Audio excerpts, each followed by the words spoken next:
देश में किसी बच्ची के साथ रेप हो जाएगा, उसके लिए आवाज ना उठाए। देश में नीट के पेपर लीक हो जाएंगे, बच्चे मर जाएंगे, हम उसके लिए आवाज ना उठाए। या फिर देश में जितने भी पुल टूट रहे हैं, कभी भी कोई मर जा रहा है, उसके लिए आवाज ना उठाए। हमारे देश में जितनी भी बुरी चीजें हो रही है, अगर उनके खिलाफ आवाज उठाना और प्रोटेस्ट में शामिल होना गलत है तो ठीक है, हम गलत ही सही है।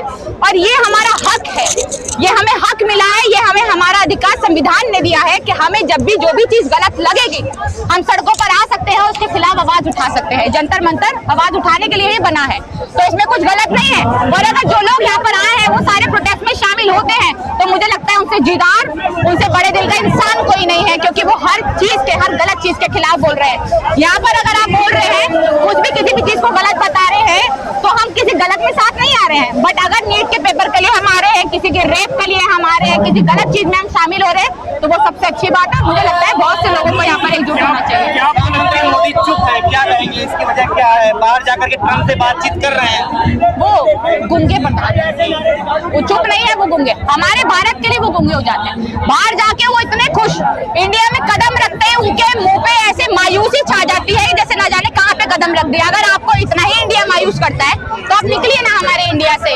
आप किसी अच्छे नेता को बैठाइए, अच्छे मंत्री को बैठाइए, अच्छे प्रधानमंत्री को बैठाइए। जब आप इतने ही मायूस होते हैं यहाँ पर बैठ के, इनको निकल ही जाना चाहिए। हर चीज में इनके नेता, हर चीज में हिंदू मुसलमान दलित ये कास्ट की बात करेंगे और यहाँ पर आकर अपना कब्जा करके बैठे हुए इंडिया पे। जैसे अंग्रेजों ने कब्जा किया हुआ था ना, जैसे अंग्रेजों को मिलकर हटाया था, वैसे ही हम लोगों को एकजुट होकर हटाना है। पीछे पोस्टर देके लिखा हुआ है जल्दी कर, पनवेल निकलना, रजिस्ट्रेशन करा। बात तो सही है, जल्दी करो, जल्दी जल्दी इस्तीफा दे, हमें भी जाना, मुझे बहुत पसीना आ रहा है, बस रहो। ठीक है, धर्मेंद्र प्रधान इस्तीफा नहीं लगता है कि देश में भ्रष्टाचार, पेपर लीक, बलात्कार को एक न्यू नॉर्मल की तरह बना दिया गया है? क्या फिर से बताइए। देश में आपको ये नहीं लगता कि भ्रष्टाचार, बलात्कार और पेपर लीक को न्यू नॉर्मल बना दिया गया है? देखिए, भ्रष्टाचार, रेप केस या जितनी भी चीजें हो रही है, ये हमारी गवर्नमेंट इसको कुछ नहीं समझती है। हमें इसलिए लोगों को खड़ा होना पड़ता है। इन्होंने इस चीज को इतना नॉर्मलाइज कर दिया है कि अगर रेप हो रहे तो होने दो, या कुछ भी हो रहा है तो होने दो। इतना नॉर्मलाइज कर दिया गया है। नीट के बच्चे मर रहे हैं तो मतलब बच्चे मरते रहे, रेप होते रहे, कोई उसके खिलाफ आवाज ना उठाए तो आप सब कुछ ठीक है।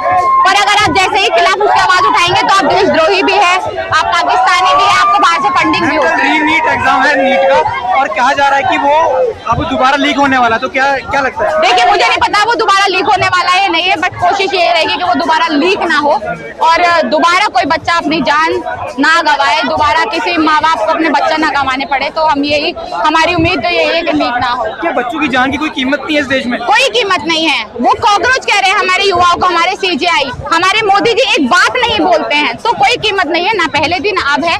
हमारे देश की जनता जो है इनके लिए कीड़ों की तरह है। जब वोट चाहिए होता है जब याद आते हैं, और वो भी नकली वोट जब चाहिए होते हैं तब याद आते हैं। एक ही बंदे से 10-10 वोट कराने होते हैं तब याद आते हैं। उसके अलावा हमारे देश के युवा और देश की जनता इनको याद नहीं आती। सामने क्यों नहीं आते प्रेस कॉन्फ्रेंस में? वो क्योंकि नाकाम है ना, वो जो कायर लोग होते हैं वो ही सामने नहीं आ पाते। हम लोग तो न जाने कितनी प्रेस कॉन्फ्रेंस करने को तैयार है, कितने लोगों को बाइट देने के लिए तैयार है। हम में से, आप में से कौन क्या पूछेगा हमें भी तो नहीं पता ना। बट जब जवाब नहीं होते, मुंह में दही जमा रखी होती, तब आप आगे नहीं आ पाते। अभी बंगाल में ईवीएम मशीन जो जल गई है, उस पर क्या कहेंगे? अब तो खुलेआम सब कुछ हो रहा है। जैसे ही राहुल गांधी ने सवाल उठाया, भैया ईवीएम मशीन जला दी गई, सारी खुलेआम जला दी गई, तो ये सब कुछ आंखों के सामने हो रहा है। और देखिए, नाकामयाबी देश की कि हम कुछ बोल भी नहीं सकते हैं, और कुछ बोले। कुछ लोग आरोप लगा रहे हैं कि बच्चों का समय बर्बाद कर रहे हैं प्रदर्शन में। कुछ लोग, बच्चे थोड़ी ना इस देश, यहाँ पे तो सब है, बच्चों के माँ बाप भी है, हम भी है। यहाँ पर जो नीट के बच्चे पेपर नहीं दे रहे हैं वो भी बहुत शामिल है। नीट के बच्चे जो पेपर दे रहे हैं वो तो यहाँ पर आए भी नहीं है, वो तो कल के पेपर की तैयारी कर रहे हैं। तो यहाँ पर सब शामिल है, यहाँ पर बहुत सारे प्रोटेस्टर शामिल है, बहुत सारी मीडिया शामिल है। और अगर ये वक्त खराब करना है, अगर बच्चे जो मर गए उनके लिए आवाज उठाना, टाइम खराब करना है, तो मुझे लगता है इससे गलत बात कुछ नहीं हो सकती। ठीक है, थैंक यू सो मच।